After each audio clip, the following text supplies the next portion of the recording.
Hey everyone, welcome back to Contractor Evolution, the podcast by Breakthrough Academy. Welcome to 2026, and actually welcome to season 6. And what a way to kick this new season off. My guest today is the one and only Patrick Lencioni. He's the best-selling author of over 13 books, selling over 9 million copies worldwide, and is most well known for his book, The Five Dysfunctions of a Team. Today, specifically, we're going to focus on 2 of Pat's books, which I think are especially relevant for our industry: The Ideal Team Player and The 6 Types of Working Genius. In this episode, you're going to learn how to attract the ideal team player for your business, looking into 3 different key virtues and the common archetypes that actually show up when someone's missing one of these virtues and how to work with them on this. And finally, how to identify the 6 different types of working geniuses when you're trying to figure out who should sit on what seat of the bus within your organization. Plus, Pat's team was kind enough to offer us a discount code for both the Ideal Team Player and the Working Genius assessments that he offers for all of our listeners. So make sure you check that out in the description. We've got an incredible season lined up for you guys this year. So if you haven't already, be sure to hit subscribe so you never miss an episode. Now, let's get into it with Pat Lencioni. You're watching Contractor Evolution, the podcast by Breakthrough Academy, where we systemize contracting businesses for growth. Keep watching to learn how the world's top contractors scale their companies, build killer teams, and make more while working less. Pat Lencioni, welcome to the show, my friend. Thank you for coming on. It's great to be here. This is going to be a party. I really mean it. I'm excited. This is a good day. We've already been prepped. Well, I don't know what we did for prep here. It didn't last half an hour, 20 minutes, but it was a lot of fun. We should have recorded half of it. Good. We've got lots to get into. I reviewed a ton about the books you've put out. The Five Dysfunctions of a Team is what everybody knows. I wanted to go a little bit of a different angle. We're going to talk today about the Ideal Team Player. We're going to talk a little about Working Genius. Ultimately, I think for today's listeners, I want to help everybody just understand, how do we find great people, place them in great place and in great positions in your organization, and make sure that just essentially we have good, healthy humans working with us, and we're not constantly plagued by this, which I think for our industry, we all know it's not easy. It's not easy to find good people, let alone retain them. So we'll get into all things basically people oriented. Pat, on your end, I was curious when I listened to because I don't read as much, when I listened to the Ideal Team Player, I noticed the story was based in construction, and it caught me right away. Why did you choose our industry to base this book in? A few reasons. One, I prefer to talk about businesses that are real, that do real things. And I grew up in my business career in the Bay Area, San Francisco Bay Area. And, and there's software companies there and everything else. And half the people that work there don't quite understand what they do. And it's very amorphous and all these, and they're IPO and nobody quite. And man, when people build things and do real things, I like that. And I know that people can understand that. I wanted something that people could relate to. I also wanted a business that combined what we would call blue and white collar. And I love Mike Rowe, by the way. I don't know if you know who Mike Rowe is and all that, but this is real work, and it's with our hands, but it's with our minds, and it's strategic and it's practical. And so I just thought that this was the kind of business that people would be able to relate to. My uncle had a construction firm for years. I never worked at that, but I just thought it was real. And I did ask some people to look at it. I'm not an expert in this industry, but with enough people looking over my shoulder and understanding the human beings and how things work, people said it feels real. So I'm glad. We have a lot of grit. We have a lot of soul. We sweat blood and tears goes into every project we do. And I think it's one of the few industries left where we don't really need to, nor do we really want to put on a mask every day when we go to work. We show up as ourselves, and we don't really have any other option. It's just it's a bit of a hard job. We can't just hide in an office in a suit and look good and type and we play solitaire. We got to actually put rubber to the pavement. Exactly. And if you blow off your day, people notice. Yeah. And the other thing is, and that makes teamwork very real. Right. It's like things have to get done, and productivity, which is what teamwork impacts, is so concrete. Literally, double literally concrete sometimes. Yeah, I've noticed it. So I used to run a painting company many years ago, but I remember looking at my team's productivity, and some of the teams were painting homes in half the time as others. And it was just, and how they worked together, how they communicated, how they understood their strengths. And it was little things too. Like some people would do trim jobs better than they would roll a wall. And it's like, they're all painting, but it's like, even what kind of painting? Some have a higher attention to detail. Some are better with the customer. And it's like being able to assemble the right people in the right positions, and also just make sure I have people that actually want to work together as a team, made all the difference. And I screwed it up a ton along the way too. Like I remember I hired one girl who, she high attention to detail, but like had her rolling walls, and she was just painting her like ladder, and her budget was way off. And I realized like, you like to paint, but not in the way that I think we need to meet anyway. So I love it. It's good. So we're going to talk about teamwork today. We're going to talk about how to galvanize a team and create really good humans that can all be on the same team, work together, and execute at, say, double the capacity of some of the people that we hire. Is that fair? I love it. Okay. I think I'm ready. All right. So in the book, Ideal Team Player, there are virtues that you really narrow in on. And this kind of becomes the center of everything that this book speaks to. Hungry, humble, and smart. And so before we go through all of this stuff, I want to start just by defining this. What does hungry look like? What does humble look like? What does smart look like? Because there's nuances to this that I think matter. And I even assumed a little bit, especially on smart. And you're like, no, it's actually a bit more like this. So can we start there? Can you just help define what these things even are? Yeah, and let me just step back and say I discovered these slightly by accident. Years ago, I had my own department at a software company before I started my company. So we're almost at 28 years. And when we came up with our core values, that's what we had: humble, hungry, and smart. And we didn't know that this was actually geared towards something. And then after I started my own company as a management consulting firm, I'd go help other companies come up with core values, and they'd ask me about mine, and I'd say, we're humble, hungry, smart. And they go, yeah, we're going to use those too. And I'd be like, no, you're being lazy. You need your own. Come on. And they go, no, we like those. And I didn't understand why until one day we realized that those three things are what make a person a fabulous team player, which made sense because we were a teamwork company. And so there's a universal need for those three things. And what they mean is hunger is just, you're not a slacker. You have a strong work ethic. You want to go above and beyond. That doesn't mean you're a workaholic. In fact, workaholism is a separate thing. It means when in doubt, I want to do more. I like to look at how I can get even better. And I'm not a minimalist. I always go a little beyond what's needed. Because that's just a work ethic. So that's what hunger is. And is that something that like I'm hungry for certain things? So maybe I'm hungry for certain types of jobs I do, but not hungry for others, or just some people hungry and some people aren't? Is that just like that's a great question? There's different kinds of hunger. I love this question. You can be hungry because you just have a personality like I'm just a hard worker. Mm-hmm.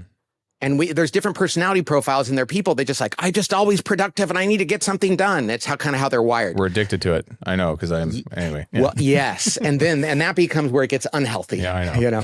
And then there's other hungry people that are hungry because they love being on a team and they don't want to let their team members down. Right. And so they might be like, well, I don't need to work hard, but I'm on a team and they need me. And so I want to be there for them. And so I don't want to let people down. And there's other people that are hungry because they just believe in the mission of what they're doing, right? And any of those can work as long as they're sustainable. But if none of them work, that person is not going to be a good person to be on your team. There are for sure people that are just not hungry in this world. I have met many of them. And there's, God bless them. They have a place, but it's not in a company that values teamwork because they're going to let people down and frustrate hard workers. And what's cool to notice too is you're saying it's not just about being hungry or not, it's understanding the why behind the hunger and make sure that you have the environment that is going to instill that in them. Because they might be hungry for a totally different reason at a different career. You're like, great, you're a hungry person, but we don't really have that environment here. And then your hunger dies out. Exactly. So understand that. Now, I think the most valuable one of those three is the team one. It's like, I don't want to be a slacker. I don't want to be that guy or gal on the team that runs less wind sprints after practice. Mm-hmm. I don't want to be the person who leaves first knowing that somebody else is going to have to pick up my slack. And some people are not bothered by that. Most human beings with a good work ethic are like, I don't want to be the first to leave and the one that everybody knows does the least amount of work. Yeah, I feel that every single day.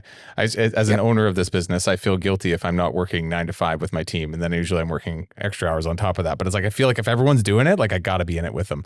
So yeah, no, I get it. Okay, so that's hunger. That's good. So, and the next trait you have is humble. How would you describe this? Because I can just think of a humble person, right? But like, what are traits of this person? How do you smell this out? What is humble in your terms? Well, a lot of people get this one wrong. Humility is people who are really other-centered first. they're not ego driven.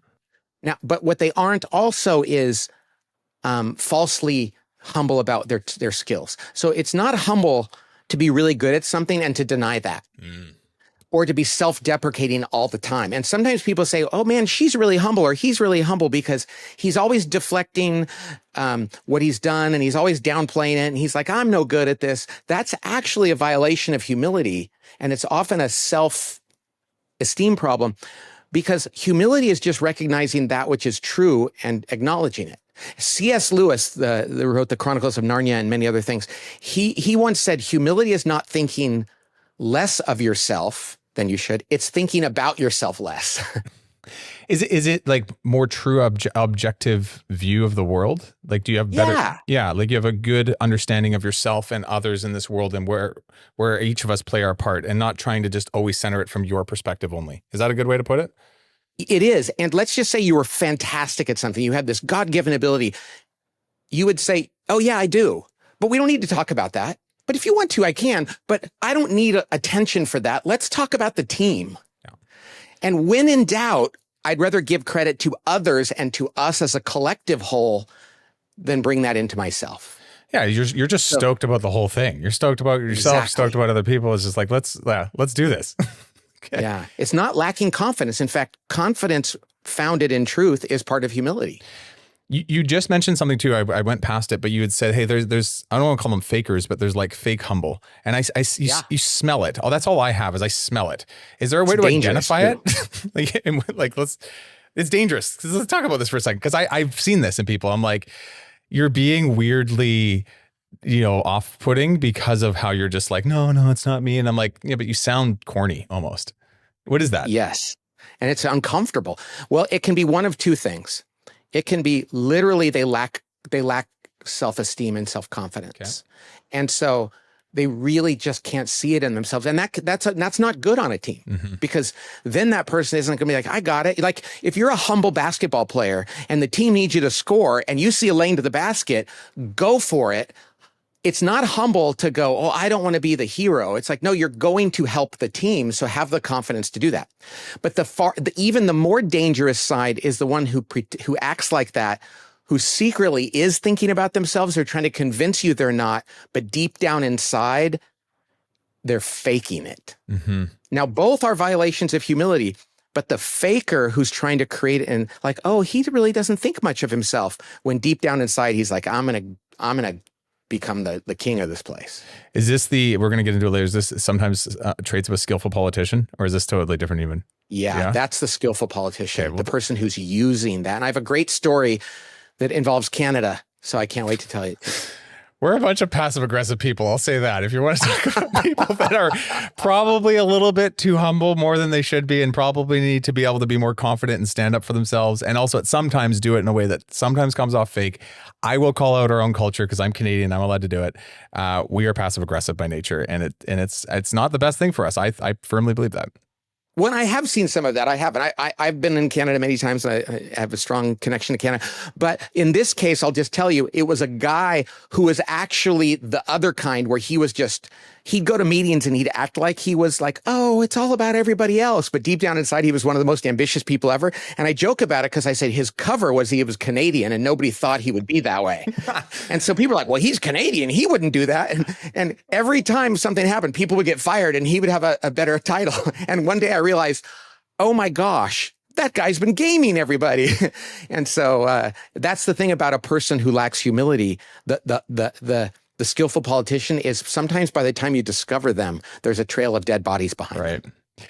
Pat, I'll just comment on one thing. I've traveled a lot down to the States and I am a super Canadian. And they definitely underestimate me sometimes. And I'm just kind of have fun with it. I'm just kind of like, yeah, I'm the nice Canadian, but I'm also like, I'm going to kick.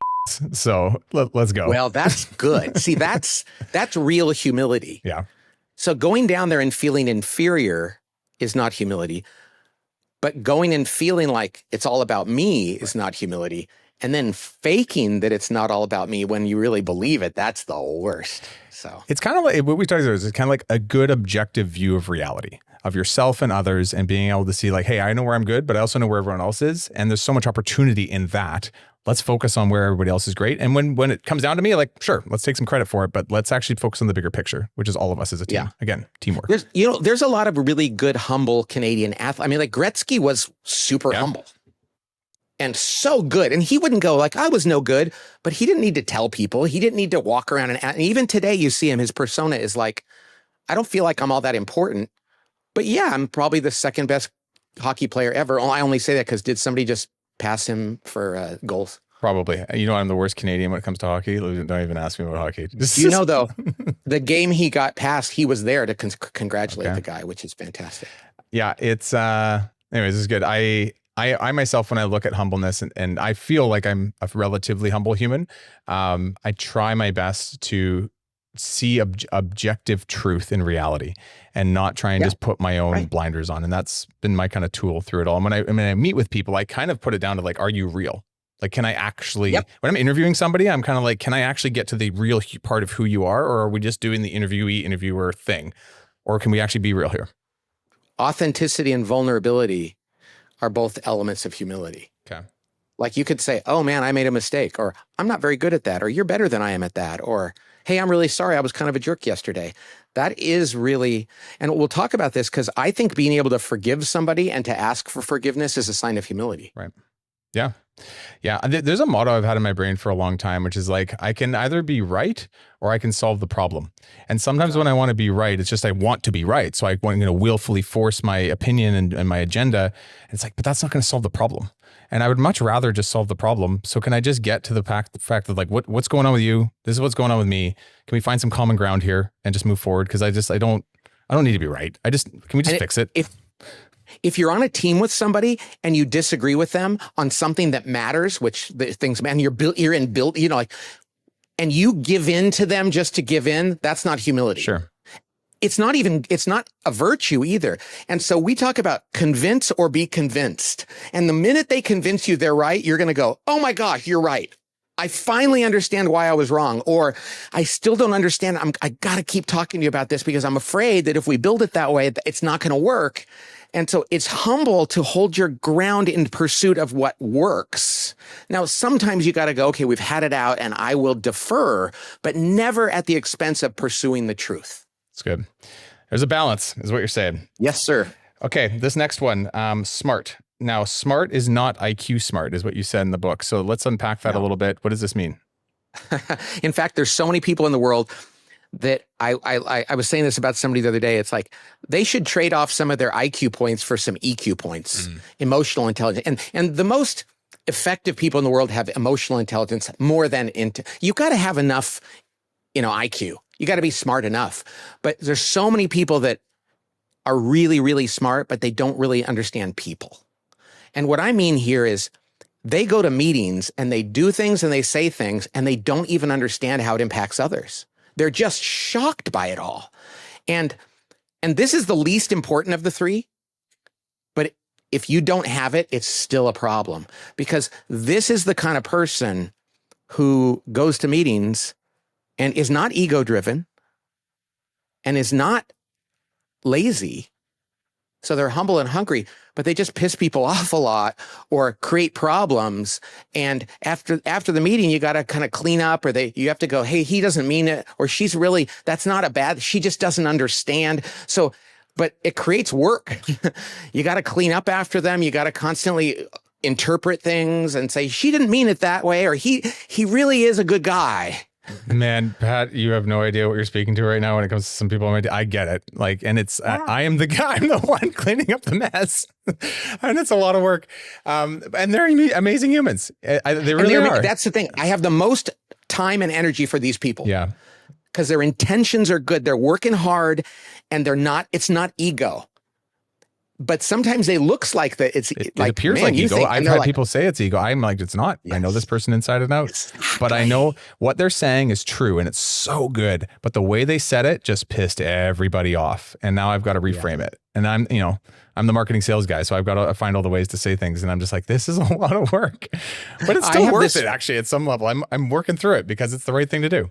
I have this friend from Minnesota, and she was a dear person, but like literally, she would say to people, they would say something that they did, and she'd go, "Oh, I didn't know you were vain, eh?" It was like, that's not how you say that. and it was like, "Oh, I didn't mean it in a bad way. But that's vanity, you know." And it's like, and I will say this. I can't believe I'm going to say this, but I think there's a lot of Canadians that have this, right. Or at least when they deal with Americans, they can say things that kind of sound, they're innocently saying something, but the way they say it could come across like, whoa. What the did you just say? And they're like, oh, what did I, oh, hey man, I mean, I didn't mean anything by it. And I'm always like going, are you just saying that because you wanted to do that? And most of the time I find them to be pretty naive about it, but sometimes they say things in a way that could be misinterpreted. You know what, Pat, I'll say this. In Canada versus US is a good example. I actually think it's deeper than that. I think there are cultural differences sometimes and core value differences in how you were brought up and how you see the world. And so then you say something that in the world you grew up, you're like, this is totally normal. And then everyone else around you is like, that's not how we do it in this country. And it's just like, I didn't realize that. That's a better way to say it. And similarly, an American could go up there and they could be from New York and it would be like, you're an excuse my French. And they're like, oh no, I didn't mean it that way, man. I was just like, come on, don't be stupid, man. And it's like, oh no, they really aren't saying you're stupid. That's just the culture. I think that's a great point. So go ahead, sir. Keep going. Well, it's better to attribute that to a person culturally not understanding. It would be like culturally not smart, as opposed to ego or laziness. Okay. So that's interesting. I've never thought about this before. Internationally, humble, hungry, and smart. Smart would mean you know how to interact with people in that culture. Yeah. Well, you can. So I travel to the States all the time, and it's taken me a little bit to understand the United States culture. As a Canadian coming in, I was like, they're just a bunch of capitalists. Like it's like we have free healthcare. And then I've gotten down and I'm like, oh, our healthcare is actually really not that good. And like, oh, like this American spirit of freedom and like wanting to charge for what's truly right is actually really admirable. And I'm like, oh, we never fought for our freedoms and they did. There is a cultural difference in that. The fact that you went to war to earn your independence actually created a shift in how the American culture lives versus the Canadian culture. And neither is good or bad. It created a difference in how we see virtue. Anyway, it shocked me. And that was one of my big lessons, just working down the States a lot.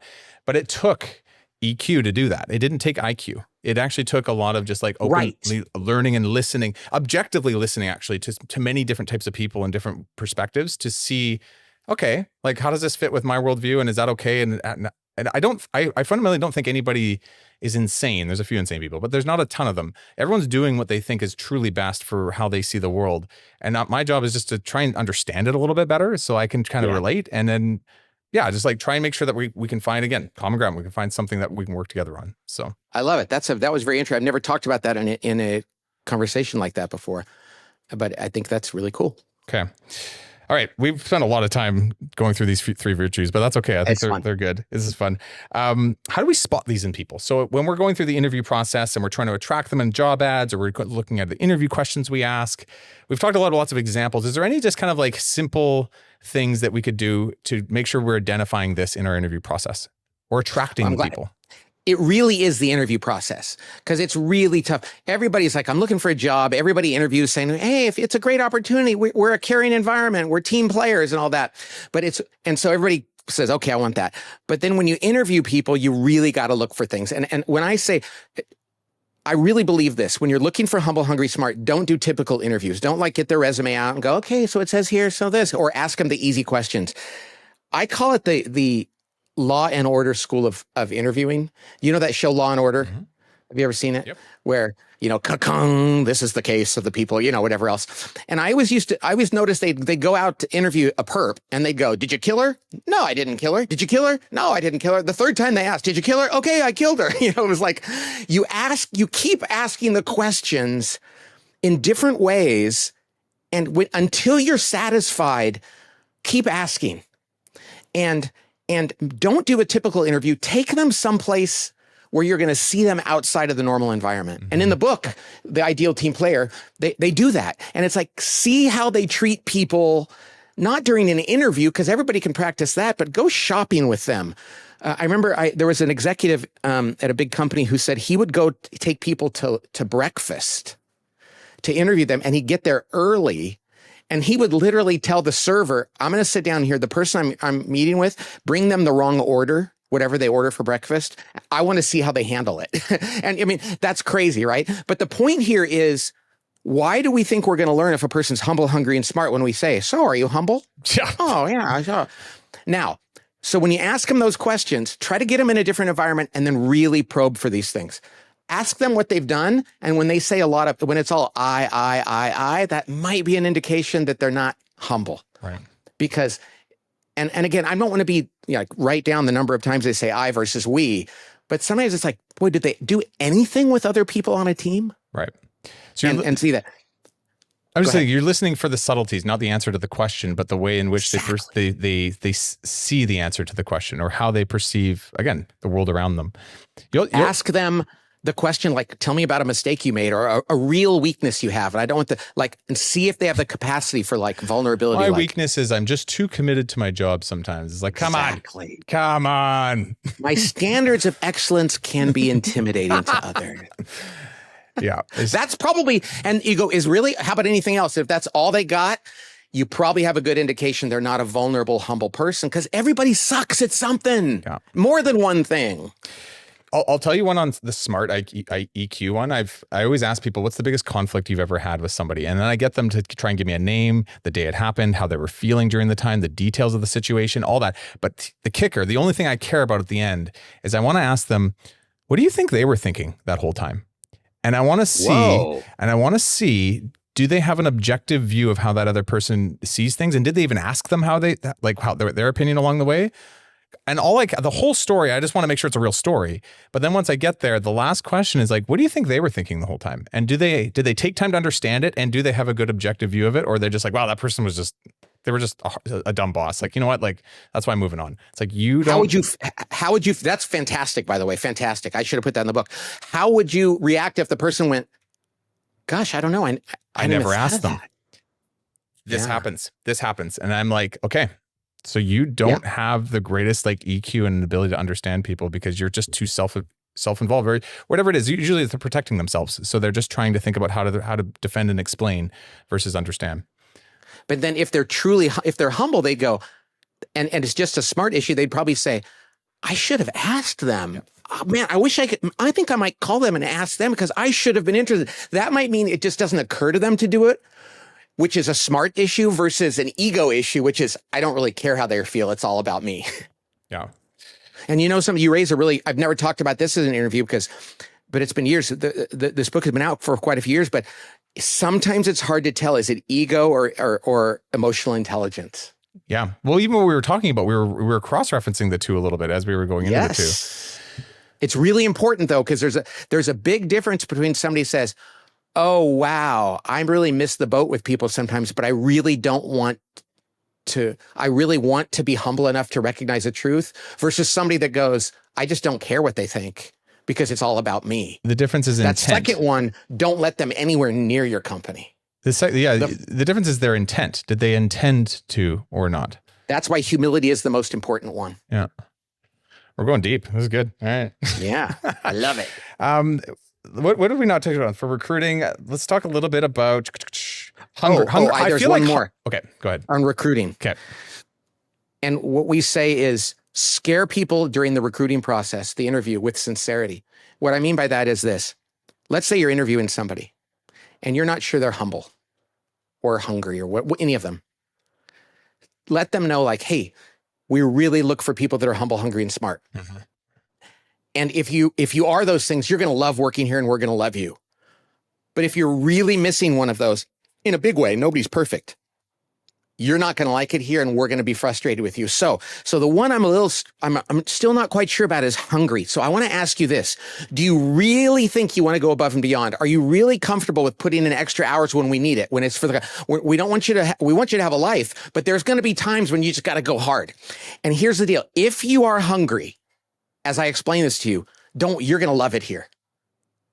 But if not, this would be the time to probably take yourself out of the process, because otherwise 2 weeks from now or 2 months from now, You're going to be leaving. You're going to have to be, and you're not going to like it. It will really be painful.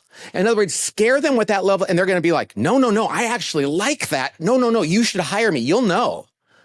Because most people don't want to talk their way into a job they're going to fail at. Mm-hmm.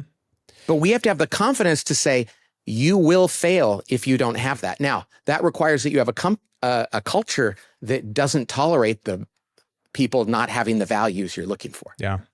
At the beginning of an interview, I set a bit of that stage. I go, look, you can try and like convince me to hire you, and I can try and put on the rose-colored glasses because I need someone next week, but we can both fool each other in this. And in that process of that, you're going to lose your job or I'm going to fire you. You're going to have to go back to the drawing board. I'm going to have to go back to the drawing board. So instead of us playing a tennis match of Q&A, can we just agree to both be really like open and real, and together, let's just see if this actually is a good fit. And if it is, I'd love to bring you in. If it isn't, I'll give you advice, but like, let's not do this. Is that cool? Can Clarity we agree on kind. this? And that's like the start of the interview. So the expectations get set right. And it also opens up the person because their shoulders drop and they're just like, okay. Yes. Okay, I can actually talk to you now. I'm like, good. Clarity is kind. Yeah. I've heard that many times before. Kind.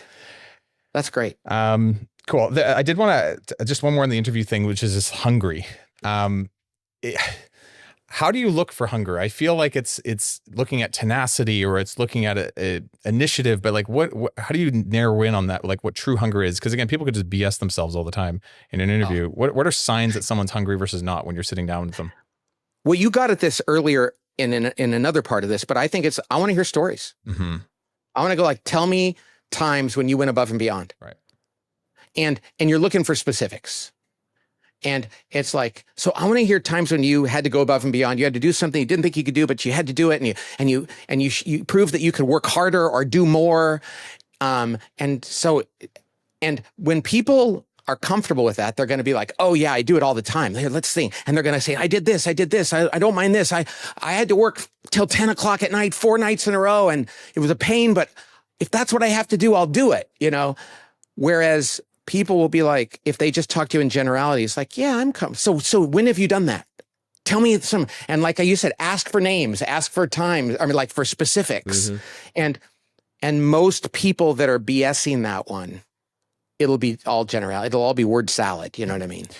Yeah, I find that the devil's in the details. I remember one guy I interviewed years ago, and I was like, what's your hardest work experience? And he's like 60 hours a week up in Fort McMurray, Northern Canada, minus 40-degree weather. And I was like, this guy's a hard worker. This is going to be, and I was like, cool, how long did the job last? And he's like, 3 weeks. And I was like, oh.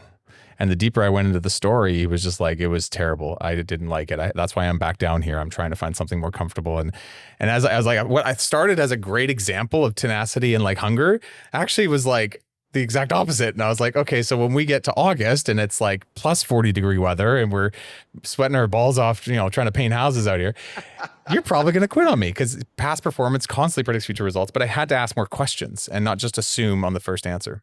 I love that. And the thing about it is like, he belongs somewhere else. Yeah. And I don't mean to be mean, but maybe there's a government job or a company that doesn't demand as much from him, but he doesn't belong at your company if that's required. And that because if he defines boundaries in a different way than the other people on the team, it's going to frustrate the heck out of people. Yeah. Okay, let's keep moving. Yeah. Non-ideal archetypes. So now we're starting to get into when somebody has 2 of these, but they're missing one. How you work with that person and how you kind of identify that in your team, because all of us have this. So right. The accidental mess maker is somebody who is hungry and humble, but they're not that smart. So they're just kind of like, sorry, just kind of like tipped over the paint can. Like, so who is this person and how do we work with this person? Well, again, I have the most patience with this. We talked about before. This is the person you have to kind of clean up after and you go, no, she's a great gal or he's a great guy. And he just comes across that way. And the good news is people usually come to see that. And so they can tolerate that too. And this is the one I will tolerate the longest. Okay. Because people can learn to deal with the rough edges of a person when it's not intentional and when they work hard.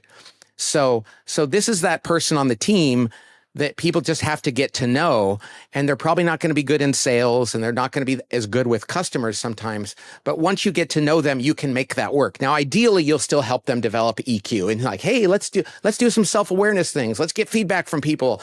And when you're at a meeting, we're going to tell you, hey, that last thing you said was really but we know you didn't mean it. And they're going to be like, really? Oh my gosh, I'm so sorry. So you can help them. Okay. So that's the accidental mess maker. It's like that wonderful puppy that poops on the floor and knocks over things, but they're worth it. Although hopefully you can get them trained. It is what you're saying. You kind of bring it out into the open instead of it making like, oh man, I don't even realize it. It's like, let's just talk about this with you. Let's let the other team talk about it a bit so that we can actually always bring it out in the open. And none of us have to be like chattering about the water cooler later about it. Like we can just. Well, what I love in a meeting, people can turn to that person because if they know they're humble, you can go, so that came across really bad. You know that, right? Yeah. And they're going to go, no, what did I say? And they're going to go, the way you just said that to her made her feel, and they're going to be mortified, and everybody will laugh and go, oh my gosh, that's what happens there. And so that's dealable and usually can get fixed. And it sounds like it's not just about you working with them. It's also giving the team permission to have this conversation around them. Just be like, guys, it's okay. Like this is a thing. So let's just talk about it openly. You create an environment. I used to have this thing called the face. I still get it sometimes, but I don't even know what it is, that it's happening. Because so it's related to this. I wasn't aware of what I was communicating. And so I get this face that looked like I was disgusted with somebody. And I wasn't even aware of it. And people would just in meetings go, hey, you have the face. And I'd be like, oh, really? Oh, I'm so sorry. Oh, the face just came out. Whereas if they thought I was really that arrogant or mean, you would never say that to somebody. Yeah. But they knew I wasn't aware of it. It's just Pat's face. So they could go, you're doing it. So. It's Pat's confused face, or it's, yeah. Again, I have someone on my team just like this, which is hilarious, but it's just kind of like, he also has the face. So anyway, it's good. And I love him. Okay. So let's go to the next one, the lovable slacker. So this is someone who is humble and smart, but they're not really hungry. I call this this is the lovable slacker is easy to tolerate for too long because they care about the people on the team in terms of they're not ego driven and they're really fun. They know how to apologize well. They're always, but they just aren't going to work hard. Yeah. And so we tolerate them for far, far too long. And it's because they're lovable, because they're kind and humble. And I had a guy like this on my team once, and I would go for a walk around the block with him and tell him, you got to work harder, man. You're always the first one out, and you've got all these other things going on in your life. We need you to work hard. You see how everyone, and darn it, he would just go, you're right. I know, man. I care about everyone here. You're right. I'm going to do my best. Well, I'm a wussy manager sometimes. I used to be even more so. And I'm like, so you're going to have to leave the company when you're good and ready. So you let me know when you are. I mean, I tolerated this guy for years because every time I talked to him, he was so amenable. But at some point, it's still causing people to resent the fact that they're having to do his work. If they're not going to get hungry, you can't keep them, right? This is kind of the end of it. Yeah. That is. Now, when in doubt, err on the side of grace and mercy and try to help them. But there's plenty of times when you go, I don't think he wants to work that hard. I don't think she's ever going to. And I've tried to appeal to their teamwork, their personality, the mission. I think it's time to just let them go and find a place where people aren't going to dog them for, and there's places where people can work that don't have to be hungry. I don't want to work there. McDonald's. But see, that's the beautiful thing about a culture. Yeah. I'm thinking of something. So you said earlier, sometimes it's not the right motivator to get that person to be hungry. So if they're not maybe they're motivated by the accountability of the team or they're motivated by something they want to achieve. So is it probably fair to go and figure out why they're not motivated first and see if there is a structure within the organization that could change that hunger? And if you can't structurally, then it is time to move them out. Yeah, and you can't obviously rearrange everything just for that. Yeah. But and then we're going to talk about working genius, but they might just have a personality where they're not getting the very thing that would inspire them, and you could easily adjust their role or change the way they're being managed, and you're going to get a totally different person. And if you can do that, do it. I'll give you an example of this. I saw this when we used to run recruitments, and I used to have people getting applications, people bringing them to first interviews, people bringing them over to me for final interviews. And then we were hiring franchises at the time. So it was a big franchise pipeline that we were building. And when the team was just motivated by their own goals, it's like, hey, you have to get this many applications this week. some of them didn't care that much. But as soon as they realized, like, you have to get this many applications so that John can have this many interviews so that we can get this many hires, and all of us have a shared goal now that we all have to achieve. And John's like, bro, like, I need more apps. Like, this has been a hard week for me. I saw some people turn on, and it wasn't for themselves. They were motivated because John needed help, and he was impacting them by not doing a good job. Right. And you can get motivated just by the fact that I don't want to be the one that lets people down. Yeah. I think that's a fantastic motivator. That's why I think building a cohesive team is so important, because if you trust each other and care about each other and love each other, you will work hard for each other. Even if the company isn't doing the thing you love the most, or even if your personality isn't necessarily the most rigorous, it's like, I want to keep up with my teammates. Yeah. And I just had to structure it for him because it was all true already. Like, him not getting enough apps was impacting John, but the goals weren't established. And so nobody really like took personal responsibility for what their part of the pipeline was. They didn't realize the impact they were having down the line. And silos are a great way to lose that. Yeah. That's what I'd done. I created 2 siloed positions. Yeah. Skillful politician. So somebody who is hungry and smart, but they're not humble. We had spoken to this person earlier. The Canadian guy that was, like, oh, I'm Canadian, eh? I care about it. Yeah. Oh, you fooled us. Tell me about this person. Tell me, how do we help this person? Tell me, what do we do? Do we just let him go? Is there something more we can do with them? Is this person toxic? I don't know. This is the hardest one. There's 7 deadly sins. I'm a follower of Jesus. There's 7 deadly sins, and the root of all of them is pride. Mm-hmm. So there's lust and greed and all that, but pride is really the one that drives them all. And humility is the antidote to that. And when a person is pride-based, and that doesn't mean you're not proud of your work, but you're like self-centered. Man, oftentimes people have to have something happen in their life to change that. This is probably the hardest one to instill in another person, but you can do it. If you love them enough to tell, and you're like this, to tell them the truth, it's like, hey, you know something? I got to tell you something, Fred. It seems like you're about you, and it seems like you're defining things with you at the center of the world. I don't think you're the center of the world. We want to make the team the center, and you're an important part of that. But I worry that you're not able to set aside your ego for the good of others. That could be the most wonderful thing you do for that person in their life. And it's quite possible nobody's ever challenged them around that. And that might very well be that moment. They're like, oh my, I don't want to be that way. But there are people that are that way and they don't want to stop being that way. And if you know that that is true, it is best for everyone, even that person, to separate. But don't do it without giving them the grace of hearing the truth. I'm going to tell you a funny story. When I was 18 years old, I was being interviewed to run a franchise with a company called College Pro Painters. And I was young and I was cocky and I was like, I'm going to go do this. And when we finished the interview, I said, what's your feedback from all this? He's like, Danny, everything's good. You're you got tenacity, all this stuff. He's like, but you're like, really, like, you don't see your own faults. You tend to like point the finger out and blame other people all the time for your mistakes. And I was like, I don't do that. Right. Like, and he's like, exactly. And I was like, oh, and he caught me. And what a gift. Yeah. What a gift. And that is a gift. Because most people don't want to do that. Dude, it was the best catch ever. And I was like, oh God, you're right. And he's like, look, I'll take a chance on you, but I need you to do one thing for me. I was like, what? He's like, I need you to, every time something happens, because you're going to be running the business, you need to take some semblance of blame. So if you don't want to take 100% blame, take 80%, take 50%, hell, take 3%. I don't care. I want to know what percent of blame you have in every circumstance that happens around you in your organization. And that's going to be the only thing that's going to save you from being successful in doing this or being a failure. And he spoke so directly to me. And I was just like, okay. I was like, you know what? I don't like, sure. And I don't know if you're right or not, but at least you're onto something. I will do that one exercise for 1 year and see what comes out of it. And it changed me. Changed you. It changed me. We finished the sentence together. You were being shaped by that. Yeah.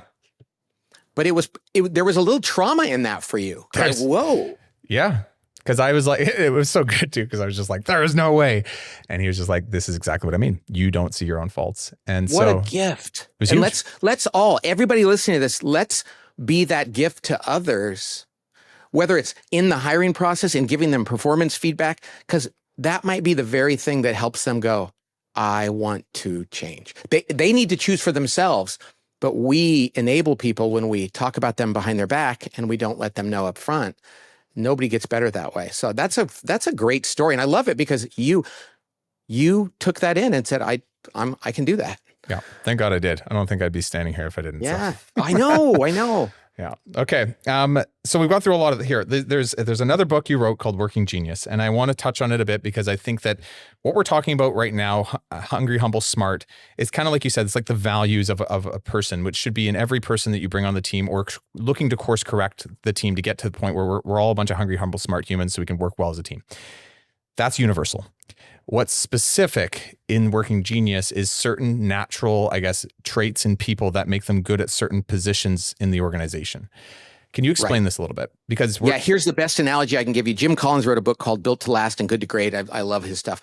And he talked about get the right people on the bus. Okay, the right people on the bus, if you have a company that's on teamwork, is humble, hungry, and smart. Okay. But once you get on the bus, you got to get him in the right seat. And here's the tragedy. You find a person that belongs in your company. They meet the core values, humble, hungry, smart, and whatever else it is, but then you just have them in the wrong job. And you get frustrated with them and they're frustrated. And I've seen this in many companies, and they go and they fire them, or they think they should get rid. And it's like, no. They belong here. You just need to find out what their geniuses are and tap into those. And when we talk about geniuses, it's really where they get joy and energy. And there's 6 choices. That's the thing about Working Genius. There's 6 kinds of work that are required in building a house, or launching a new project, or starting a company, or planning a family vacation. Any group activity requires 6 different kinds of work. Okay.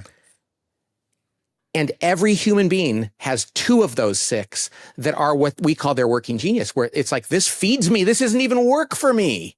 I could do this all day and I love it. And when we get people to do much of their job in their working genius, their productivity goes through the roof. Their engagement does, their satisfaction, their customers are happy, their colleagues are happy. When people work in their genius, it's like a different ballgame.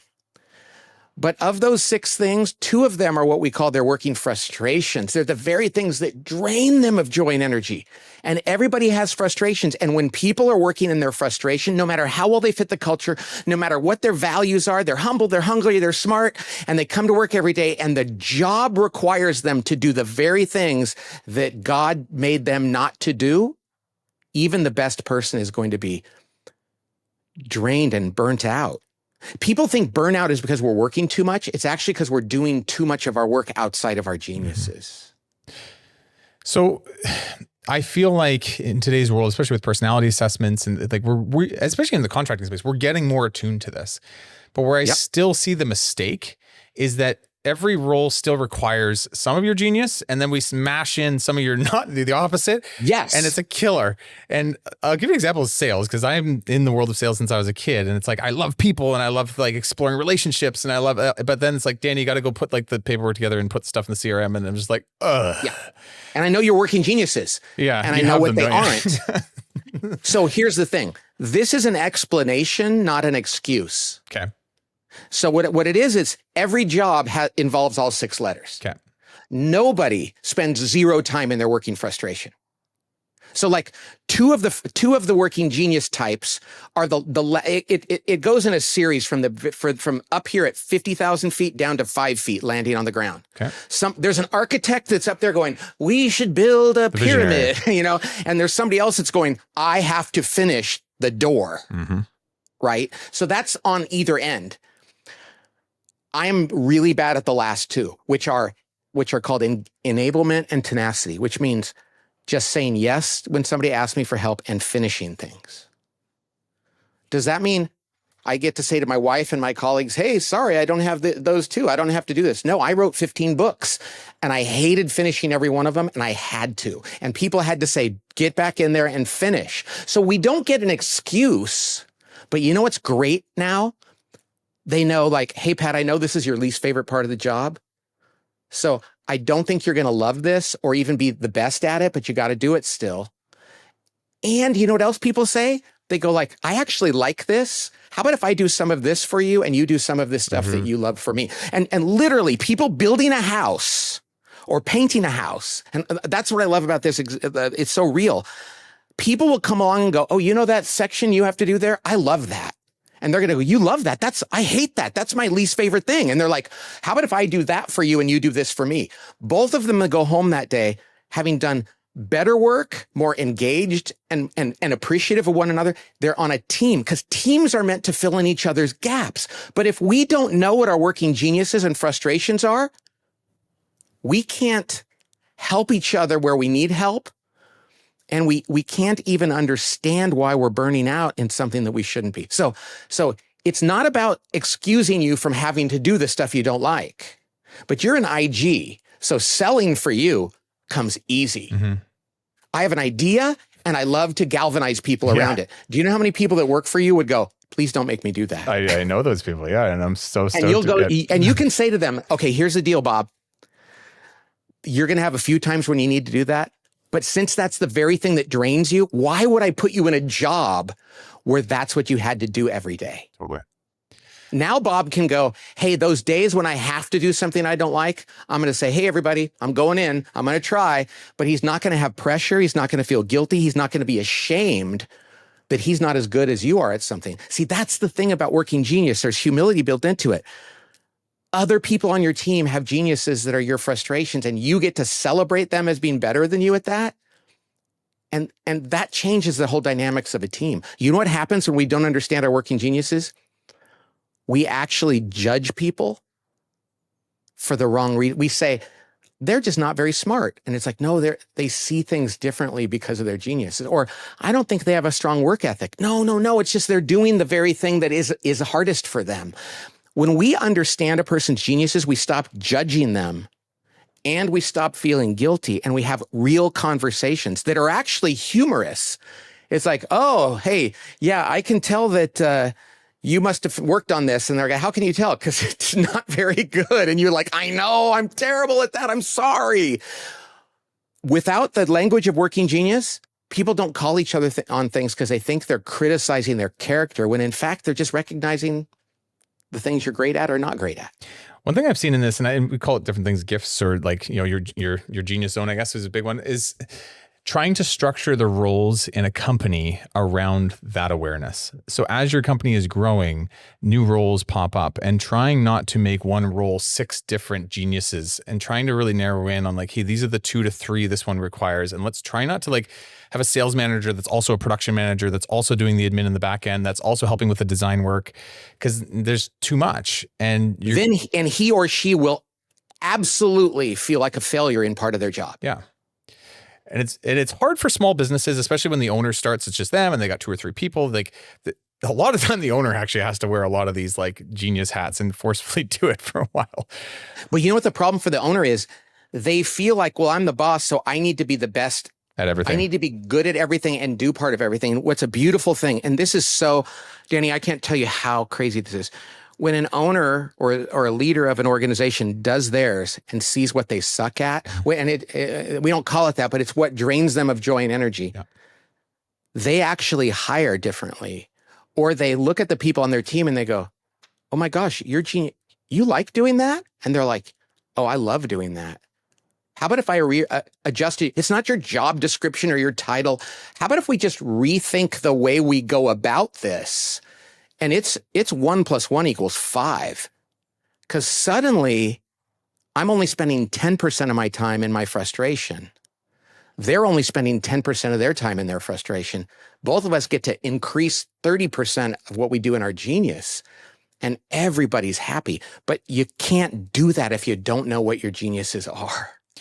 I've been doing this with Lauren, my producer. She is so the opposite to me, and we just constantly are like complimenting each other on just like, Lauren, thank you for setting all this up and getting all the logistics ready and finding all the great people for this show. And she's like, Danny, thank you for being in front of the camera, because I don't know why I want to do this. And it feels like what you're talking about, which is like we found our genius zones, and there's a lot of appreciation for one another in the gifts that we are able to bring in our natural way. Yeah, and giving some language, and that's why this assessment takes 12 minutes. And it's funny because I have all these friends in business that are like, man, you could charge a fortune for this and use this. And I'm just like, no. I want people to get their kids to take it. I want everyone to take it on their own. And so it costs $25. We have a discount for people listening today, 20% off. So for $20, you can read a report and it takes 12 minutes and you go, oh crap. No wonder I failed in that job. I felt guilty. My first job out of college, Danny, I felt so guilty for failing at it. And it was absolutely the wrong job for me. Had I known my geniuses, I would have said, thank you for offering me this job, but I will fail. You will not like me. And I will spend 2 years driving myself into the ground. It sounds like for a lot of this too, like the solve for it is just being aware of it again. It's just like bringing awareness to what your strengths are, what they're not naturally in you and your team, and then being able to build accordingly. But if you're not even aware of it, you're going to be building with your eyes closed a little bit. That's right. We had a guy right after we came out with Working Genius like 4 years ago who took his thing. He was going in for his performance review and it was not going to be pretty.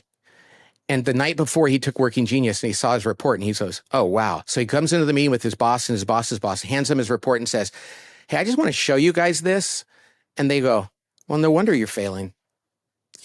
Your best skills are not involved in this job at all. And then they go, we have that other job that's opening up. You'd be great at that.